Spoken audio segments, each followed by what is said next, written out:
All right. Well, hi everybody, and welcome back. And there's Jim. Hello, hello. Excuse me one second. I have to move a cord here. It's catching me. While Chris is And getting started, if why don't we go ahead and remind people to mute themselves unless they have something they want to ask, in which case, please raise your hand in the participant room. I'll try to call on you. Thanks. Good, thanks, Matt. And the chat is available as well, but only will send messages to me and Matt. If you have any kind of question or comment along the way, I'd much rather you just wave your hand or use the button for a raised hand. That way we can all hear whatever there might be to share. And I appreciate that. Thanks. We could wait 2 more minutes if everyone wants to run make a margarita. Matt has already set the bar for participation very high. And so I won't be offended if you disappear from the screen for a few moments here at the outset while we're just warming up. I think I recognize everybody, if not from last week, from the week before, and it's good to have you all back here. And thanks for sharing in this class. Foundations of Religious Liberalism. I'm going to briefly share my screen, and I think everybody knows me now. I don't have to say more introduction or anything, right? We're all there. Good. Okay, we're doing 5 weeks together. We had a first week of kind of an overture, looking at all of the broad issues under the heading of religious liberalism and some of the tensions therein. Had a wonderful, lively conversation last week about authority and from where do we gain our knowledge and in what do we trust, both traditional answers to that question and some of the more religiously liberal answers to that question, and spent some time on Schleiermacher and the whole notion of intuition, direct experience, and so on. And then this week we're looking at what I've just called some prophets of religious liberalism. That's William Ellery Channing, Ralph Waldo Emerson, and Theodore Parker, all of whom fall in one way or another within the Unitarian tradition, which was mine. And chose these fellows in particular because of a book called Three Prophets of Religious Liberalism by a great scholar, Conrad Wright. And they would do as well as any to give us a taste of some of the foundational ideas and texts, particularly in the early mid 1800s when this whole phenomenon really flourishes and takes deep root.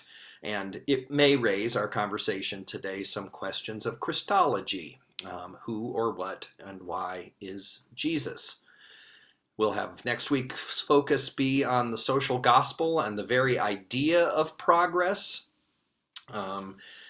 Which is inherent in religious liberalism and in its more contemporary offshoot, progressive religion or progressive Christianity.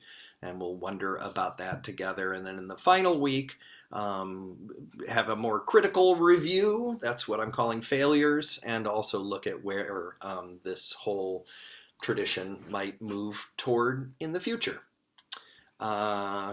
I just wanted to share again, I hope you can still see this, the answer to a question that we asked ourselves at the first session, which was, what is the point of religion, or of even being religious?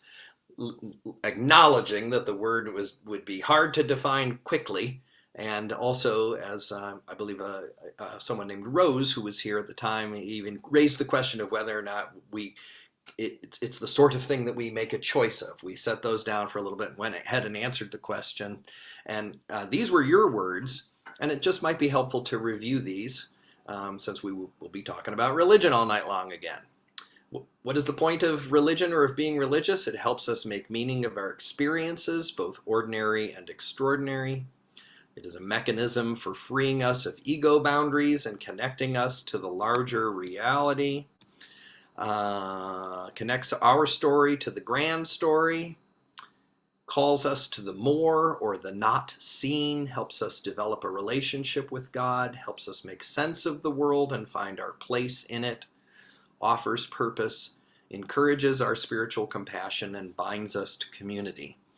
Broadly speaking, this group then must be described as religiously liberal, for there are many of the tenets to be found in there. It did not include things like, to obey the rules perfectly or to appease an angry judge, notably. Matt, you had your hand up? You're muted. Yeah, sorry, I don't want to interrupt. Please keep going. Okay, no worries. But please feel free to interrupt. It's fun for me. Okay, so what I'm going to do with the class tonight, actually, after I give you a little warm-up with a one-on-one, is just sort of go through the 3 texts. You did have access to those, I hope, via the internet or the email that Matt sent, and those were Channing's Baltimore Sermon, sometimes called Unitarian Christianity, Emerson's Divinity School Address, and Parker's The Transient and Permanent in Christianity. No worries if you didn't read it. Be great if you did, because you'll have a little more firsthand understanding of what it is I'm talking about. And then we'll see where we are at the end of kind of running through those things. One context really for all of them, interestingly, is that they are defending radical or alternative views. And in the case of both Channing and Parker in particular, against actual enemies, folks from even within their close traditions and nearby who think that they are trotting the wrong path. And so these texts notably are like, okay, so you're mad at us and think we're on the wrong path? Well, here's why we're doing it all the same. And that spirit infuses them profoundly. So to help get us in that spirit, I thought it would be good to send you out quickly to just one-on-ones with each other. And I'd like you to think now, while I create the rooms, of a time. I hope you'll tell each other a story. Share a time that you took a stand for conscience or defended an unpopular idea. If you can think of a time where you took a stand for your conscience or defended an unpopular idea. And while you settle on something, I'm going to create breakout rooms. And there will be 2 in each room. I think there might be 3. All you have to do is accept this invitation and give your name and get to know each other.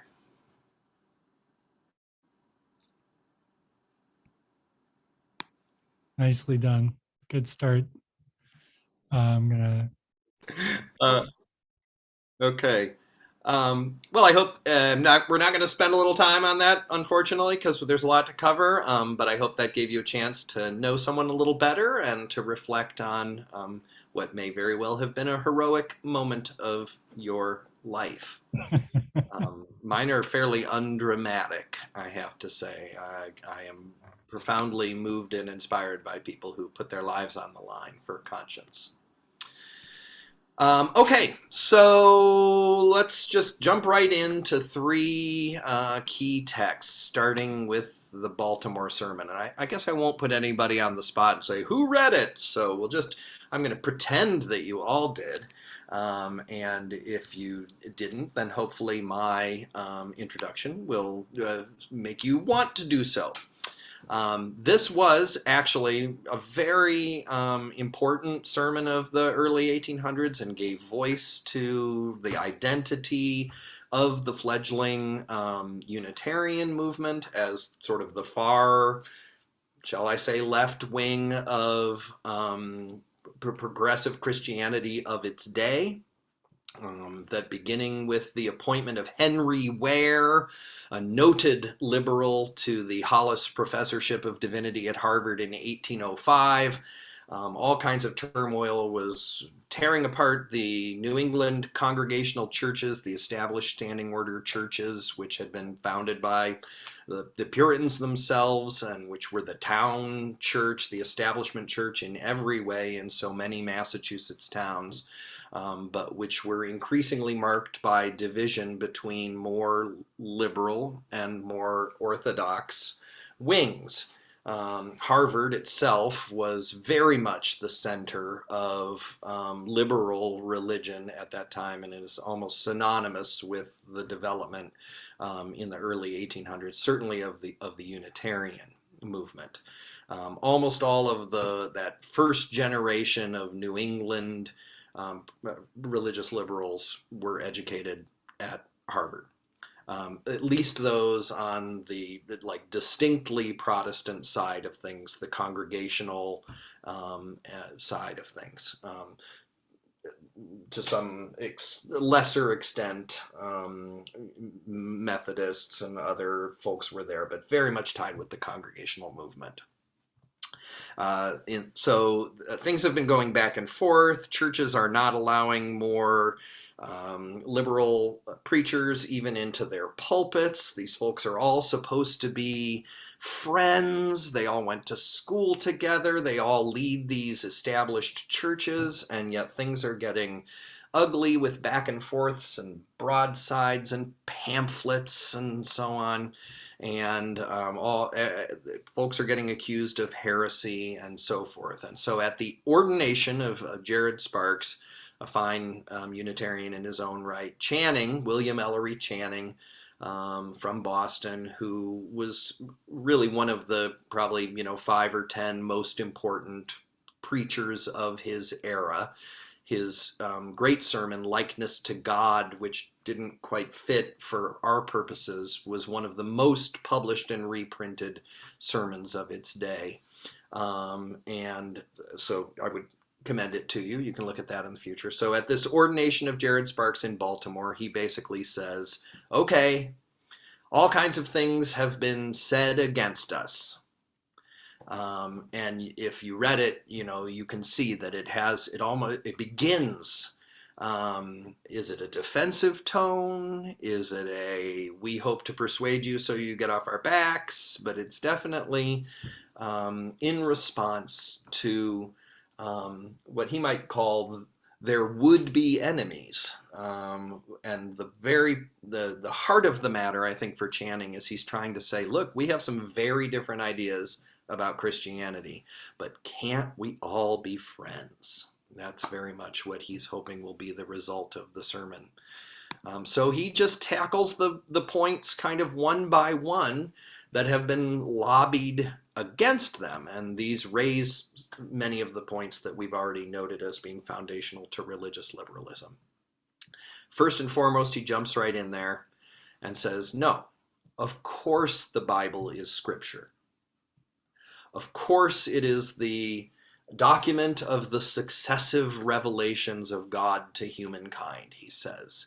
It contains many vital, life-giving truths.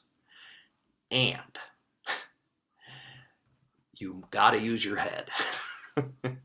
You have to use your God-given capacity to discern more or less important parts, to generate reasons why there might be outright conflict or disagreement within the Bible itself. He says, not every part of it is equally important to any of the others. And he says, and everybody already knows this. We're just saying it out loud. And that actually such a complex book and such an important book demands from us the use of reason and clear thinking more indeed than any other book, because so much is at stake. And he says, whatever you think is in there, you are a rational being. Say what we may, God has given us a rational nature and will call us to account for it, he says in there somewhere. And so this capacity of reason that we have, that we're applying all around us all the time, to science, to sociology, which they was not yet named that, but the study of humanity. Why in one particular area would God, who gave us or created us with that capacity, ask us to set it down and simply raise your hand and say, I believe the whole thing, hook, line, and sinker? Some of the battles weren't just about reading the Bible, but even, as I've kind of described, whether or not reason itself could be relied on. And he says we have to do it. There's no way to be a person without having some trust in your own faculties. And so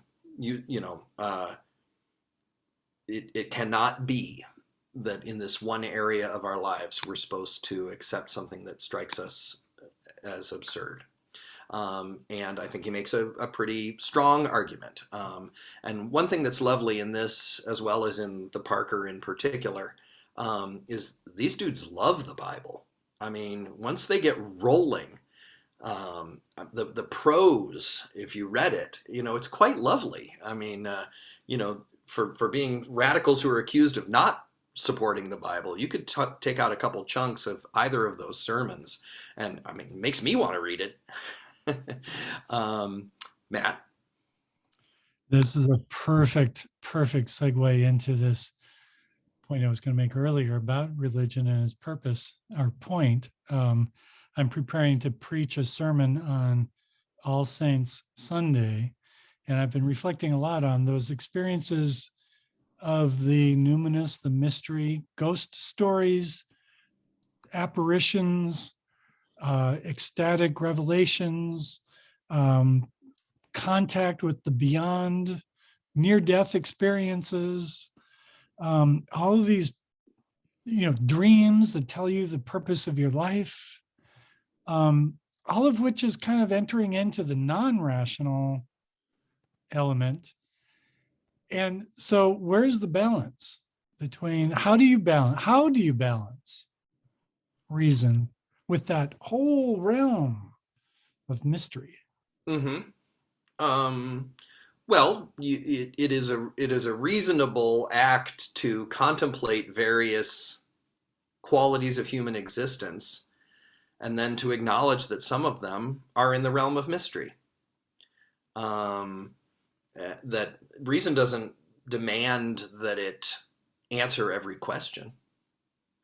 And continually in all of these documents, and starting with Schleiermacher, as we talked about, reason is coupled with direct intuition and direct experience of, in particular, the moral sentiment, or our awareness of morality or of virtue itself.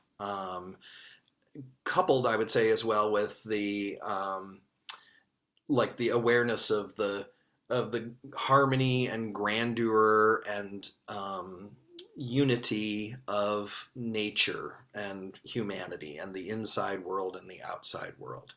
So all of these thinkers would argue that the first source of our awareness of God or of the true nature of things is a deeply intuited, direct experience. We feel the reality of love. We feel the reality of our interconnection. The Bible sings to us, and then we think, what's going on here? So it can't be made unduly dualistic, though many have attempted to do that, and sought to see, feelings and passions and whatnot as like an animal nature that can't be relied on in the same sort of way. There's just permanent tension there. But he's not, you can think your way to belief in God, and you can feel your way to belief in God. Channing felt his way to belief in God with a mystical experience on the beach in his hometown in Newport. But then that direct experience and intuition is in dialogue with your religion, with your scripture, with your peers, and it's there that the capacity of reason becomes very helpful.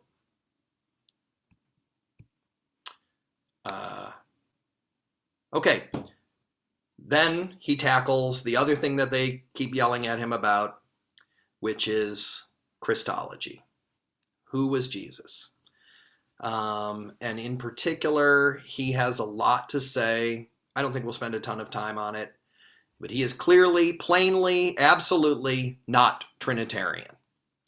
And I don't mean to offend anyone by compelling Episcopalians to read this text, but he says basically, though Jesus is awesome and wonderful and necessary and was in fact resurrected and does in fact live in heaven where he intercedes for us, nevertheless, he is a creature of, created by, in some way inferior to God, the God of all galaxies and creation and the infinite spirit, etc., etc. And he lays out his arguments for that based on scripture, and in particular says, of all things, this particular idea, which he thinks is non-scriptural and ultimately nonsensical, is made the definition of orthodoxy. And his would-be enemies are chanting in his like out of the churches, and that makes them sad. That's part of what's driving this text. We're Christians too, they say. We follow the teachings of Jesus. We just think Jesus was different than you do. And this becomes just really a central question. Is the point of Christianity thinking a right thought about Jesus that's Trinitarian, or is it following the teachings or understanding God in the way that he taught? And so I think he does a fairly good job of saying why the Trinity is problematic, and defenses of it, of the poetry of relationship and so forth, notwithstanding. And then he says, add to the confusion about the Trinity, which many people can't make any sense of, which if it's such a weird and complex idea, you would think it'd be front and center in scripture, but it's pulled from these little pieces, and that it's actually a later invention of the church influenced by Greek and Roman thought and so on. He thinks you got the Trinity. That's one reason why many people don't even want to be Christians, because they can't make any sense of it. Not least, and this has been the argument of Unitarians since the 1500s, Jewish folks. There have been a lot of Christians through the ages that keep hanging in there and hoping the Jews will convert, because then the happy days are going to come. And many a Unitarian has said, one reason they're not doing that is because you got this idea that, God is in three persons, or a human being was actually God, and so on. We can or cannot debate this as you see fit. But add to the confusion, Channing says, all this business about Christ being entirely divine or entirely human, but those two natures, how do those work together? Various heresies I know Matt will want to talk about as far as Christ is human or divine and so on. But basically, Channing says you take the Trinity and you take all this confusing stuff about Jesus being pure God, and no wonder so many people don't believe in religion anymore. That's part of his main point. And that's actually a context for all of these texts.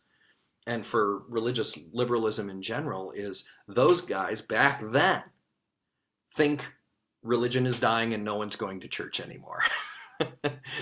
The death of religion, as you all well know, has been proclaimed many times and is always just a little bit premature. But nevertheless, they can see folks not coming to church, and this is what they think the reason is why. Matthew? Two things I just want to offer. One is, three things. One is, of course, we are Trinity Cathedral, and Trinity Cathedral does not mean that we are diehard advocates of Jesus being the second person of the Trinity and every Orthodox position about that.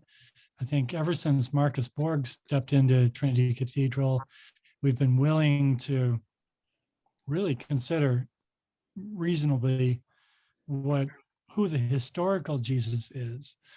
Second point being that a friend of mine who was a priest told me about a young man who came to him and said, I'm really struggling with this whole idea of Jesus as the Christ, having a hard time with that.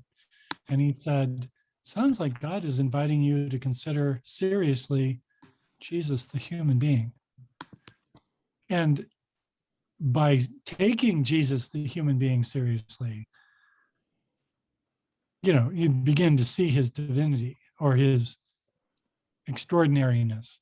Right. Third point, very briefly, Thich Nhat Hanh, my favorite Vietnamese Buddhist monk, talks about the whole point when Jesus says, I am the way, is to say, do this, walk this path.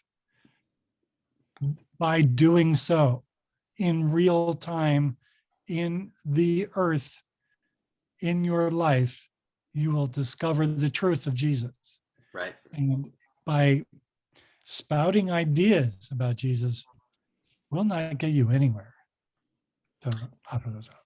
Great, thank you. And both Channing and Parker in particular say the human Jesus is actually much more useful to us because then the example relates to us. Behave as perfect God would behave is a high bar to meet, but be a person who is in right relationship with God, that's something that maybe any of us could have. Okay. A couple other main points of Channing and others is that whatever else gets said about anything, they believe first and foremost in God's goodness, his moral perfection, his or her parental character, Channing says.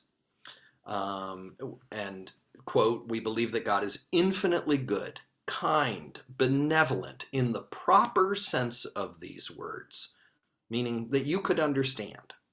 Good in disposition as well in act, good not to a few but to all, good to every individual as well to the general system. And would only then have a system of justice, of natural laws, of moral imperatives that would reflect that benevolence.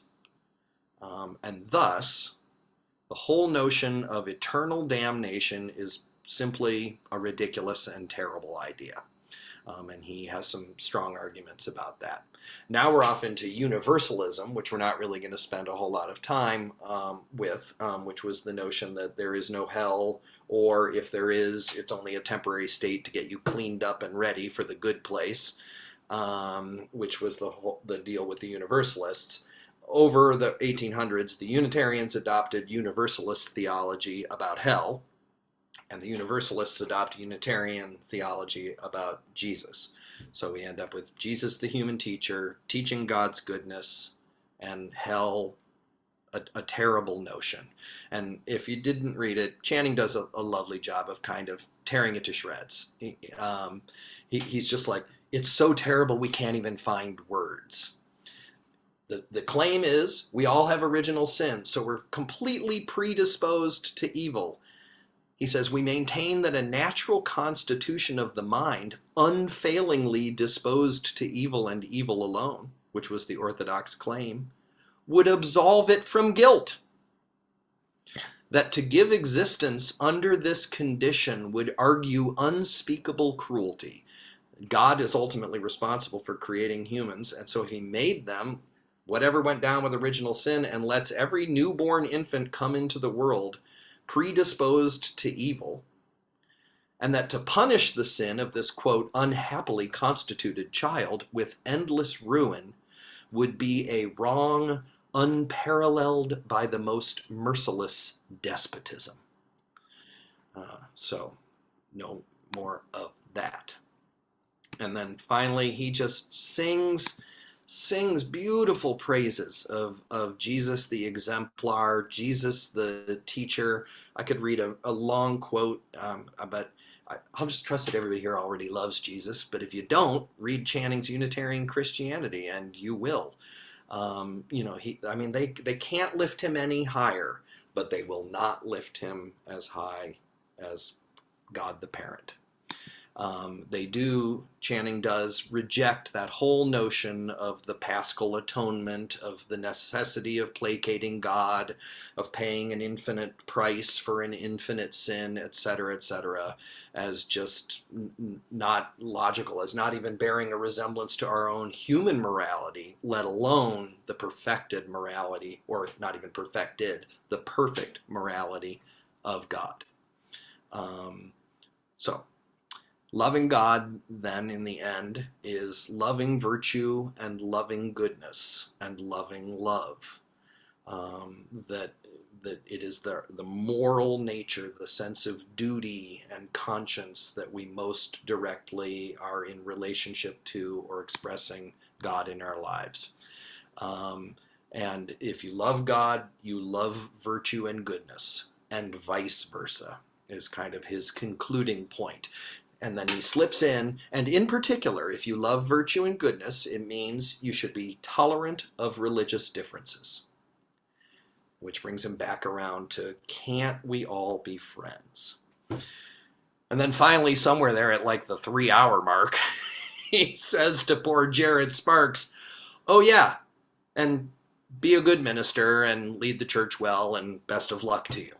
And they go on with what must have been a very, very long ceremony. And many a fledgling Unitarian minister has joked when they've been asked to offer an ordination sermon or something, try and keep it under 3 hours, or, well, what are you hoping for? Nothing less than the epical statement of our entire faith. So a high bar. And I'll stop there with what Channing had to say. Any thoughts or questions about that, or just gut level responses? Michael?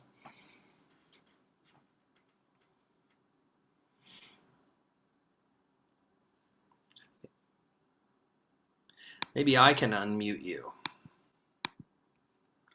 Let's try that. There's a panel comes in front of the icon. I wanted to go back to the original sin idea because it seemed like it was central to how all three of these figures you provided. Those were all excellent articles, by the way. I want to thank you for those. That there was something about them that they were very scripture anchored. In other words, there was nothing about the historical development of the church that had validity. But the thing about original sin, with my understanding, is that's an idea that's developed principally by St. Augustine, maybe 500 years or 400 years into the Western church. But the Eastern church doesn't have that as one of its dogmatic tenets. But what I wanted to say about it is that all of these figures seem to be saying that the way we articulate Christian ideas will vary from century to century, and maybe even in a couple of centuries, people will look back on what they're saying, and it'll sound remote from the truth. But in other words, I thought the idea of original sin probably worked about the time of St. Augustine, but I read this phrase simultaneously while I was reading these from Martin Heidegger, of all people, and he talked about our intuition of our inauthenticity as being the equivalent to the fall, to the original sin. And I thought, once you translate that back into language that we could understand in our time, the idea of original sin doesn't sound so terrible, because I think all of us can relate to what not living out of authenticity, and that we can see that Christ is that authenticity. But we all have kind of fallen from that into our lives. We've all gotten absorbed into something less than that. And I think if you look at some of these old ideas in modern language, they can be reanimated. They make more sense to me. Mm. But anyway, all those articles you sent were really superb. The language is just beautiful. Oh, good. I'm glad you felt so. I'm not sure that site was the best. There were a lot of typos, and it was kind of crammed in there and stuff. There are other versions, better versions available. Yes, and it's always worth asking. Now, so one, I don't really know enough about Augustine's teachings on original sin to speak about them, and how they may have answered important questions for him or for the church at that time. I do believe you're right that the Eastern Church does not have the same notions, or certainly doesn't emphasize it in the same way. By the time we get to these folks, that doctrine has passed through the fiery mind of John Calvin and others, and it has expanded into something that might be less, I mean, I don't know what Augustine was getting at, but what you just described, some way of understanding, wow, you know, the human condition is to have some understanding that there's a difference between good and evil, and that one is capable of making according choices, and then the inability of people to, without fail, always do the right thing or be authentic or maintain their relationship with God. It seems, I mean, even the greatest of figures have spoken of times of doubt or moral failure or whatever it might be. So there's to me, something like we're born into some inevitable state of wrongdoing greater or lesser, or confusion greater or lesser. That's actually a humanizing teaching. Like, it's not your fault, like, you're a human. But by the time it passes through Calvin, you've got these notions of, quote, total depravity. Like, I mean, just all the way through. And, you know, that God is so just mad after all those centuries and everything. And, you know, the plucking of only a tiny little number of the elect, and the weird idea that gets referenced in a couple of these, that if you get saved, then you can never not be saved. Like, God won't even let you slide back, even though, of course, you're still living in a state of constant anxiety about your status. And so it really is, in some ways, I still feel this way, even trying to understand Calvin and be kind. It's a cruel system.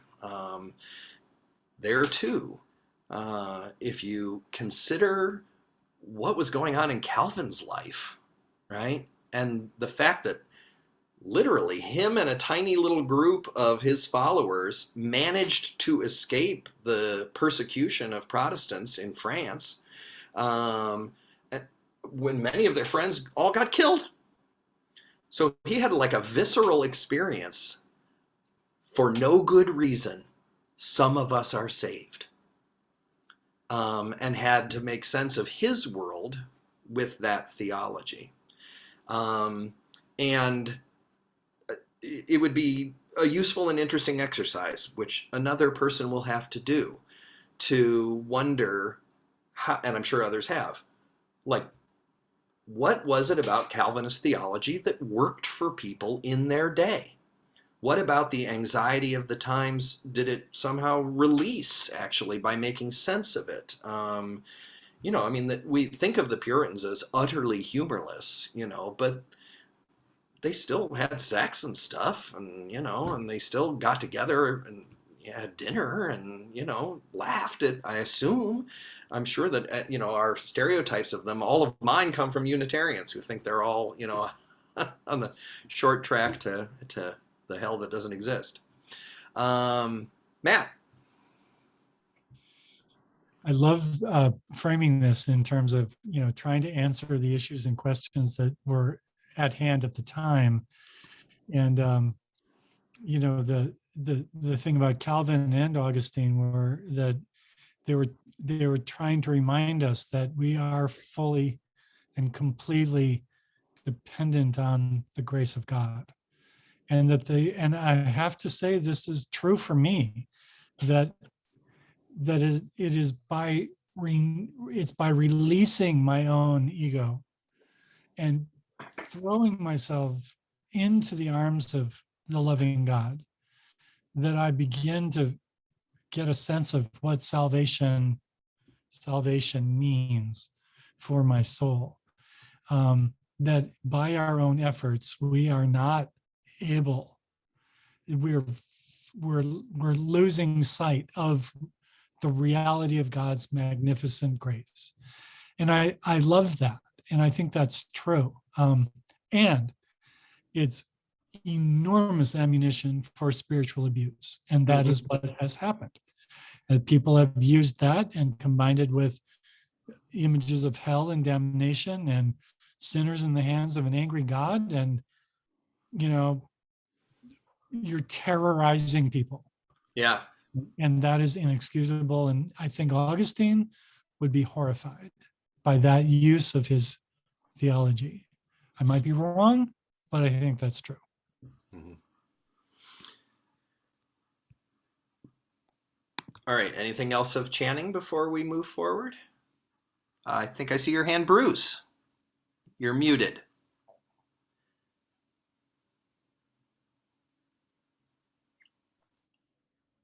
Forgot it was muted. I guess a couple of these good points have been put up. Make me think of, is there more to Jesus than what, the writers said here? And I can't help but think of the book of Hebrews and the idea of this high priest that, because he was human, understands us so well, unlike, by the way, any other claim made by any other religion, which is rather unique. And I don't know that it would stand the test of rational illumination and whatnot, but there's something, maybe it belongs in the category of mystery somewhere. That God did come down for one purpose, that we could have a God, three in one, a God who really understands humanity.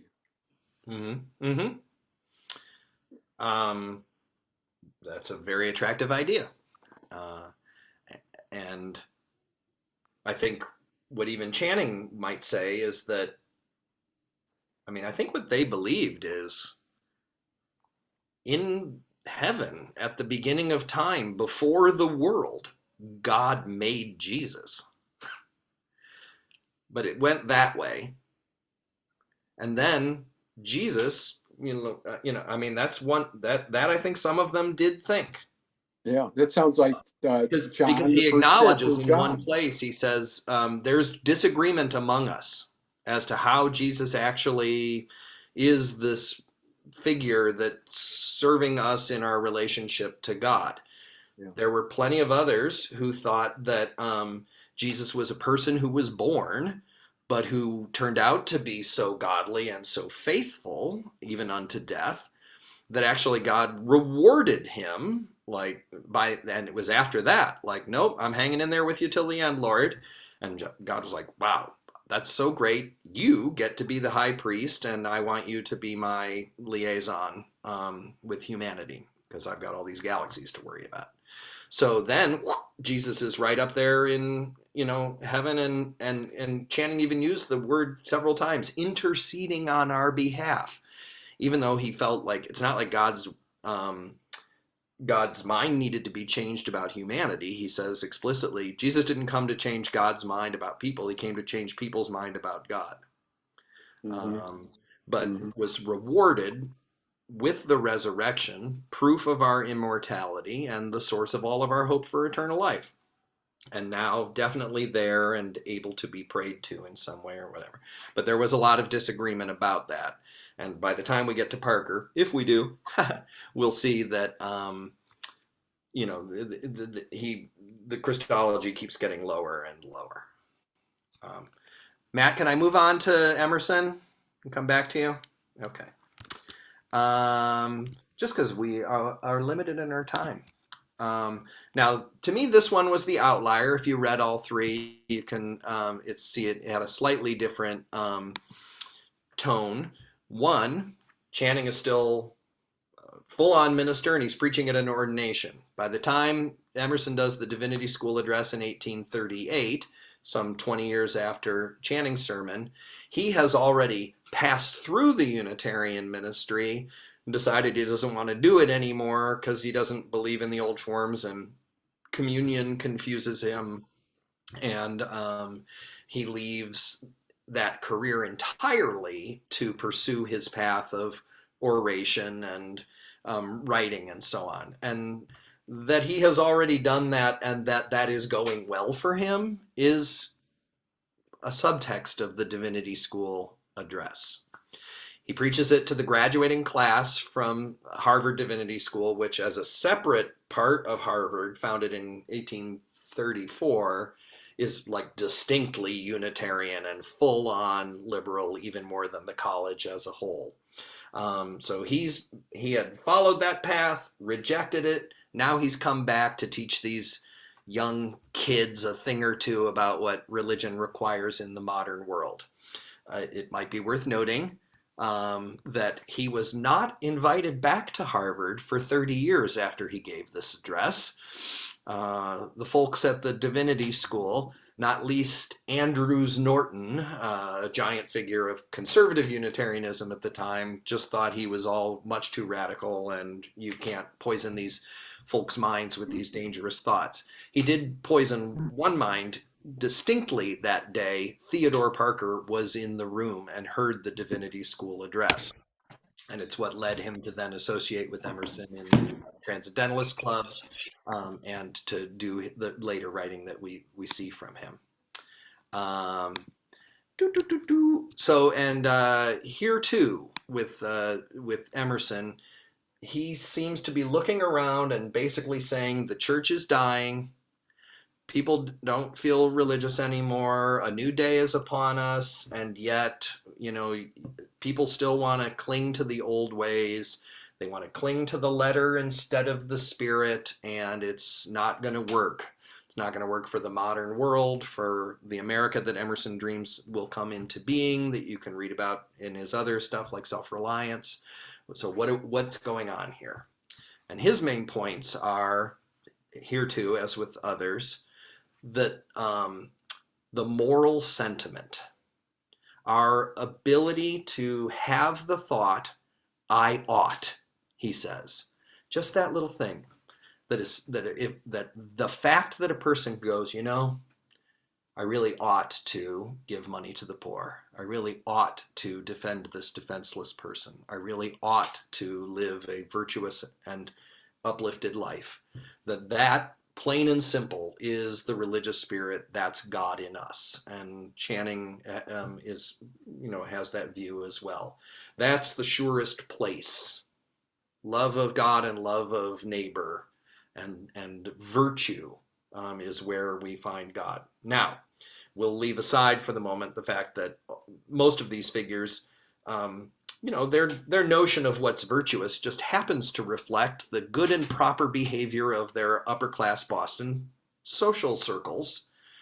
But, they're stuck there like we all are in our own heads and our own language and so on. He thinks, Emerson now, that clinging to an insistence on believing orthodoxy is outdated and not going to work anymore. And one of the things he specifically addresses with a notable quote is that even among the religious liberals of that day, Harvard and everything, one thing that they kept with that was seen to affirm the rightness and the superiority of Christianity was the miracles. Not just the miracle of the resurrection, but even the miracles in the stories and so forth. That, okay, yeah, we now have a scientific understanding of the world. Okay, fine, yeah, maybe there's geology and who knows what's going on with these evolving species and stuff. But hey, I mean, the apostles were there. The guy fed 5,000 people. He raised people from the dead. He healed all those folks. That shows, that he must have been the special person we have to follow more than any other. And increasingly, and particularly in the Parker, as we'll see, it just becomes harder and harder to believe that. And Emerson thinks if we're trying to turn people to God, which exists in our own hearts, by pointing to magical stories of the past, we are sending them down the wrong path. We are in fact sending them away from themselves, away from reality. So much so, he says, that as it is currently preached, miracle is monster. It's like you're some magician's sideshow or something if you're trying to get people to believe that.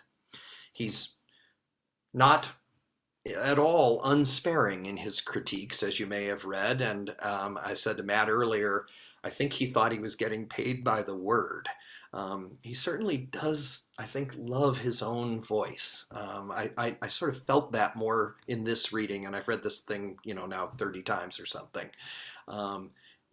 He's riding high as a professional orator and basically is thinking like, you guys should do this. And to that point, he speaks at length about how bad preaching kills religion. I'm sure no one here would disagree. But he is explicit. And for those of you who didn't read it, I just have to read one of my favorite portions where he just lets it rip on poor Barzilla Frost. That's the real name of the minister in Concord at the time when Emerson was attending church there. We know this is the fellow of whom he speaks. He says, quote, "I once heard a preacher who sorely tempted me to say I would go to church no more.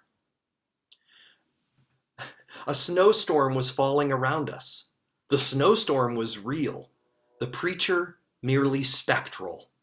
And the eye felt the sad contrast in looking at him, and then out of the window behind him into the beautiful meteor of the snow." Church designers now know, don't put any windows behind the preacher.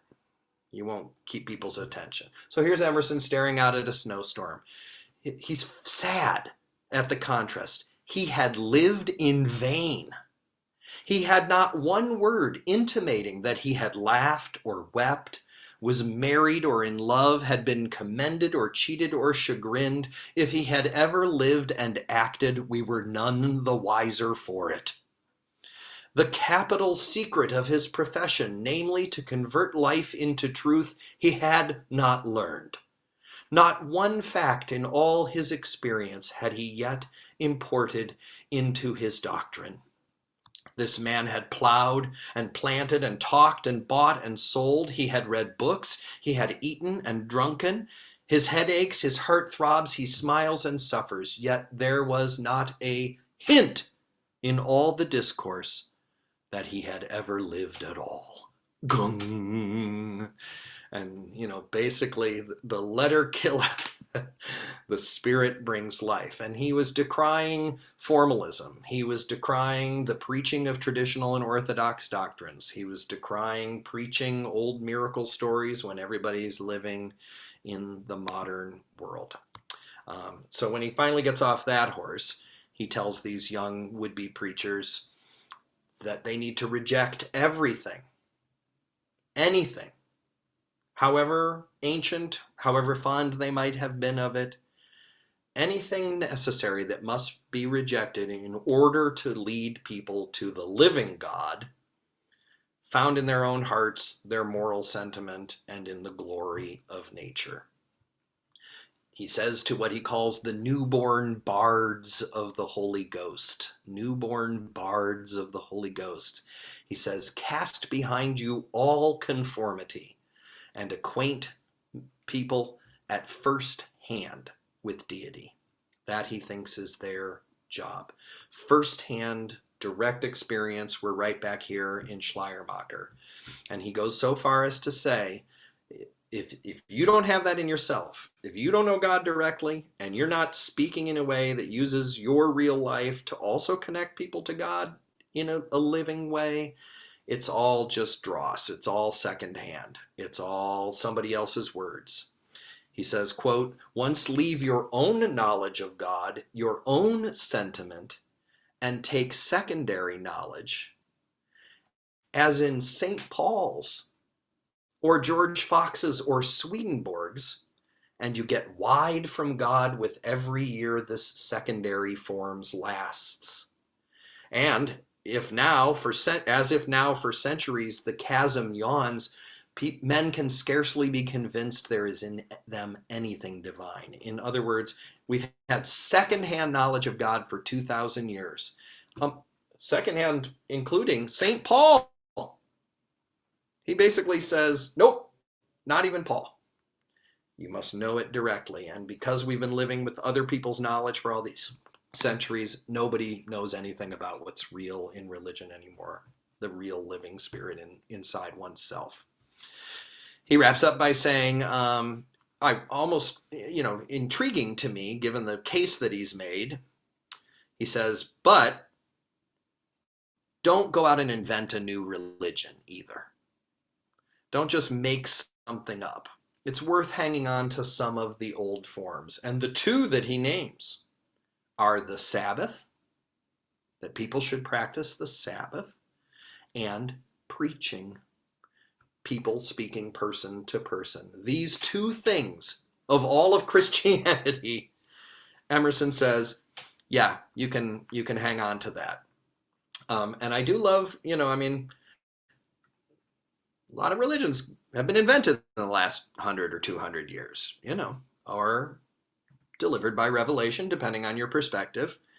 But he's basically very wary of that. He says, I'll quote one last time, all attempts to contrive a system are as cold as the new worship introduced by the French to the goddess of reason. Today, pasteboard and filigree. Tomorrow, madness and murder. Rather, let the breath of new life be breathed by you through the forms already existing. For, if once you are alive, you shall find they become plastic and new. So we can use the old forms if we choose. But the remedy to their deformity is first soul, and second soul, and evermore soul. And that's where he kind of ties things up, hoping that they will lead the way, and that someone like Jesus, whom he speaks very highly of, will come, a new teacher that shall follow these shining laws and see them come full circle, shall see their rounding complete grace, shall see the world to be the mirror of the soul. I love this next part. Shall see the identity of the law of gravitation with purity of heart, and shall show that the ought, the duty, is one with science, beauty, and joy. And that's how he concludes his lengthy address. And if you want to read the rebuttal of it, you can just as easily search at that very same site for Andrews Norton, who wrote an important thing called The Latest Form of Infidelity, and he was having none of it. And Emerson was cast out to the public halls and did not return to Harvard for decades. So that's the Divinity School address. Any responses or thoughts or questions? I see Joan, or whoever's next to Joan. Can you unmute it? Yeah. Unmute. That's Dave, right? Dave. Dave, yes. One of the writers, I think it was Emerson, focused at one point in his many words about the importance of just focusing on Jesus, on the teachings of Jesus, and not all the other complications that were added. Um, for some years, I belonged to a group called the Interfaith Council of Greater Portland until it kind of died away a couple years ago. And it was a very interesting group. There were people of several different Christian churches. There was a Mormon lady, a Muslim lady, a Jewish guy, and I was the only acknowledged non-believer. There was a woman there who was a Presbyterian pastor, and we were having a conversation, and she said to me, I want to start my own church based on the teachings of Rabbi Jesus. And I was kind of amused. I had never heard that term, Rabbi Jesus. But, and then she told me sometime after, she kept using that phrase, an official high-ranking Christian theologian said, no, that you shouldn't use that term. There was no such official position as a rabbi back then. Well, she didn't really care. She just said, let's focus on the teachings of Jesus. And I have always liked that. And even a non-believer such as I can focus on the teachings of Jesus. As far as I know, I agree with his teachings. Yeah, great, lovely. All of these fellows would say that sounds great. Emerson does have a very high regard. He speaks glowingly of Jesus in the Divinity School address, but I think you might be thinking of Parker, who just really adores him, even though he has he just treats him as a teacher. He was a human being who, led the way. Matthew, and then Bruce. This relates to the earlier comment from Bruce on Hebrews, the letter to the Hebrews, the book of Hebrews, I guess. There is a place in human experience where the language of high Christology, the idea of Jesus as, for example, the high priest, this incredibly elevated cosmic language about Jesus. What's curious to me about it, and what's interesting and compelling to me, is the experience that Bruce has as he reads that language, as that language is absorbed into his cosmology. The experience that we have engaging that mythos in our imagination, and how that can feel like there's a divine moment. There's a moment of divine connection. It is mythology. There's no doubt about it. We are, and when it comes down to it, we're talking about an experience we're having with a mythology. Mm-hmm. Nonetheless, that experience can be profoundly important for people and disclosive of something about the nature of life and the reason why we're here and where we're going and why and all of it, And so this sort of reduction of Christianity to the moral voice, the idea that it's all about what's morally compelled within us, the good, the right,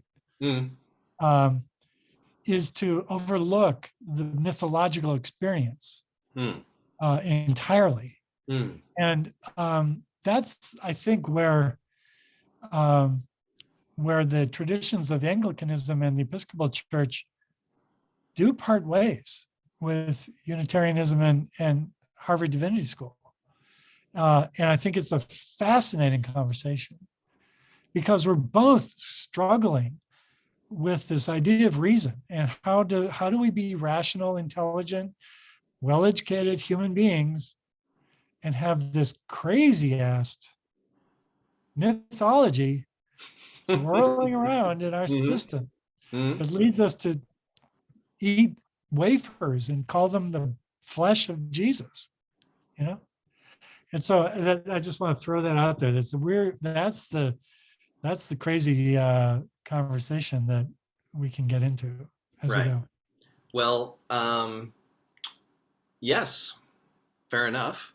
One, I might have overstated the case a little bit in addition to proclaiming our own moral capacity as the direct link with God first and foremost, certainly both Channing and Parker speak movingly about, God's comfort, the healing power, the hope, the generator of strength, the empowerer of fighting for justice. That God is a real living spirit that impacts our life in a variety of ways, is healing, gentle and kind, and so on. So, not to make it too much like do good, do good, do good, which is where we'll get next week with the social gospel, which is one logical place to end up if you've trod this path, with its own limitations and problems. Meaning no offense, if you're even already describing the Trinity or the experience of communion as mythological, as some sort of, story-based artistic expression of some deeper realities or some way to get at the mystery, to even say we engage with a mythology and thus have a real experience that needs to be taken seriously, you're already down from pure orthodoxy, which says, it's not mythology, homie. It's the real absolute truth. And you need to relate to it as such, or you're going to be in trouble. Yeah, well, that's where the Episcopal Church stands. Right. Exactly there. Against that orthodoxy and against the super rationalism of pure liberalism. Sure. Here's to it.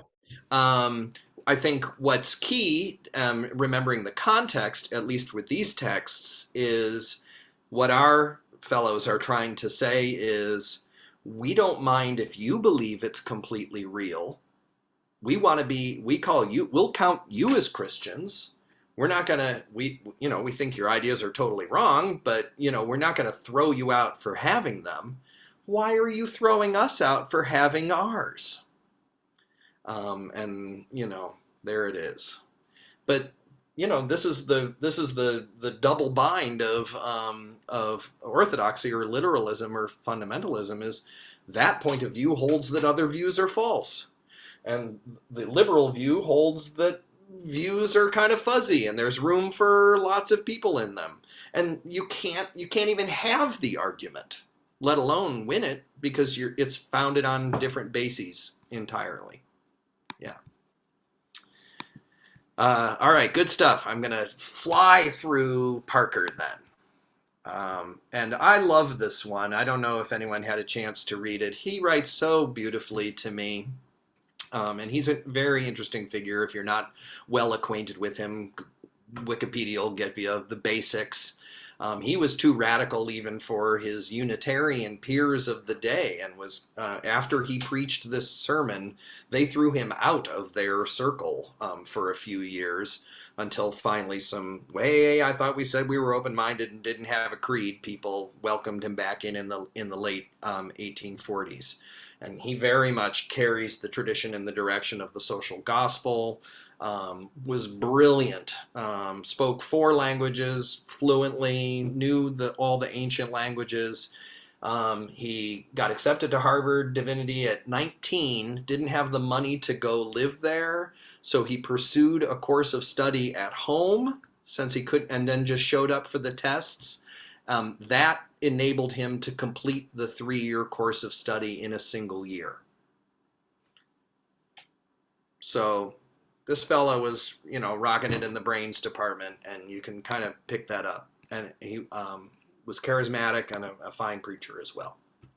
The main points of transient and permanent in Christianity is, first and foremost, the same thing. Surely we can think fresh thoughts and have disagreements without threatening the foundation of Christianity, right? He says, please, can't we? Then he turns to he's like, it's just words, and that sends him on this riff about words. and how amazing the words of Jesus were in this beautiful opening passage. You know, Jesus never wrote anything down, he said. He didn't found a school. He didn't write a book. He talked to anybody, anywhere, wherever he happened to find himself. And those simple words endure to this very day. They rule the world and have inspired millions. What charmers they are, he says at one point when he's pouring out his effusive love for Christ's teachings. Empires, Hammurabi, old languages, giant castles and fortresses, they have all come and gone. Yet through those centuries of wasting, I'm quoting now, Christ's words have flown on like a dove in the storm, and now wait to descend on hearts pure and earnest, as the Father Spirit, we are told, came on his lowly Son. The old heavens and the old earth are indeed passed away, but the Word stands, capital word. Nothing shows clearer than this, how fleeting is what man calls great, how lasting what God pronounces true. He then goes on to say, and indeed, look at it closely. Various forms and expressions of Christianity have also come and gone, come and gone. None of us would recognize, you know, the Christianity of, you know, happening in Greece in the 4th century, or in Turkey in the 7th, or in, you know, the Holy Land in the 1300s, or whatever. All of that stuff comes and goes. Doctrines, you get burned for position A, 100 years later you get burned for position B. And he says we have to be honest about that. And so that, all of that, the forms, language, doctrine, teaching, philosophy, buildings, that is all, everything we call religion, he says, is transient. That stuff comes and goes. That is not the point of Christianity. That is not the permanent part of Christianity. And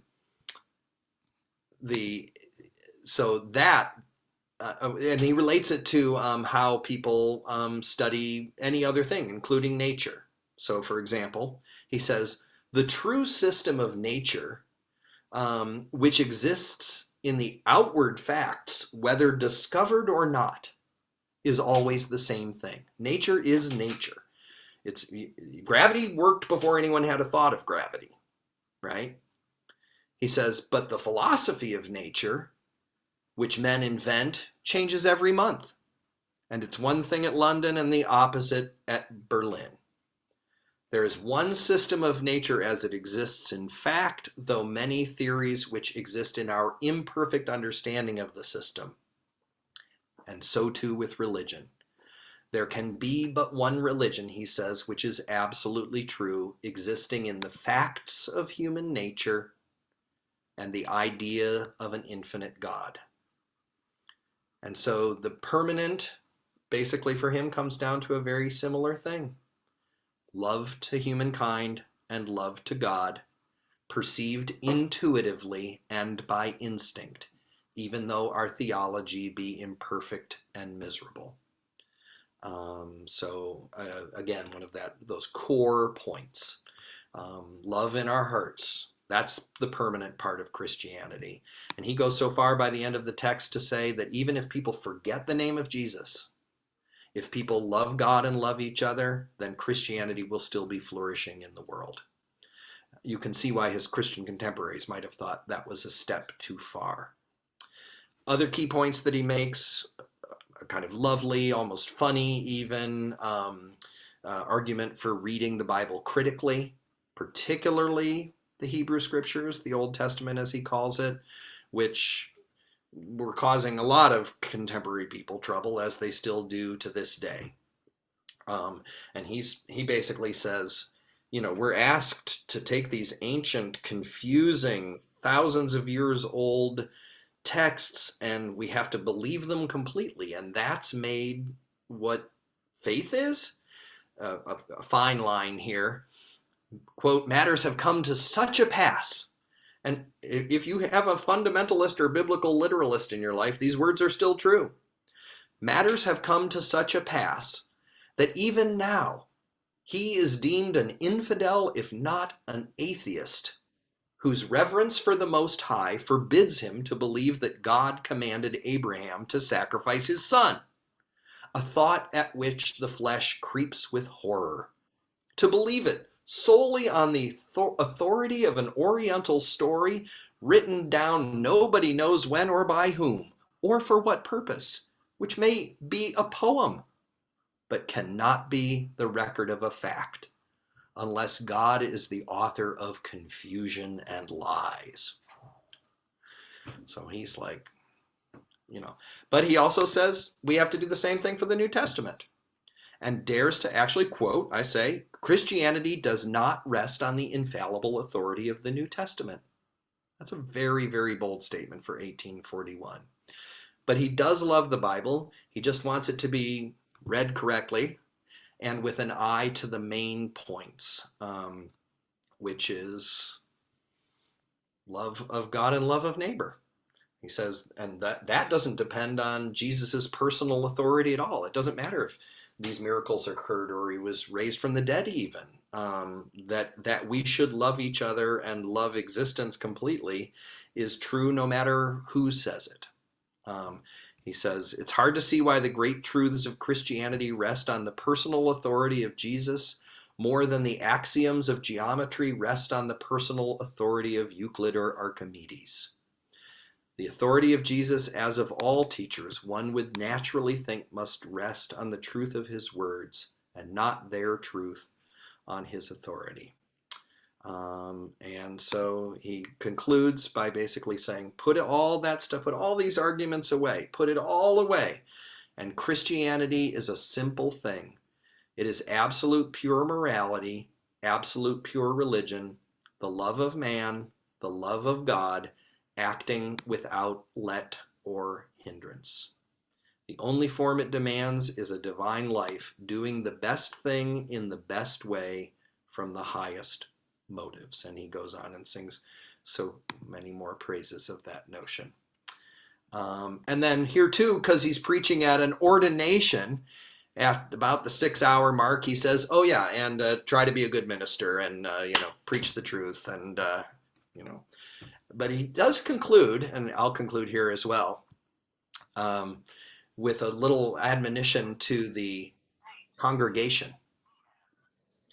He says, you may hire servants to preach as you bid, to spare your vices and flatter your follies, to prophesy smooth things and say, it is peace, when there is no peace.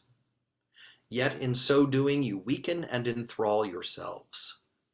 Alas for that man who consents to think one thing in his closet and preach another in his pulpit. God shall judge him in his mercy. But over his study and over his pulpit might be writ emptiness. On his canonical robes, deceit, deceit. On the other hand, you may encourage your brother to tell you the truth. Choose as you will choose, but weal or woe depends on your choice. Mic drop, and he steps back from the pulpit. And that's Theodore Parker. Any thoughts about that? Brilliant and delightful, Chris. Thank you so much for this. Oh, hang on, I got Bruce over here, Matt. Yeah, just to, I can't help it. Sort of, particularly Emerson is talking about, how religion is dead, and we've got to get to reality and so forth. And it makes me think that that's sort of where we're at today again. And we look around at which forms of reality are, I guess all churches are sort of dwindling, but the ones that are dwindling less seem to be not so liberal. Correct. And it might say something about what people really want.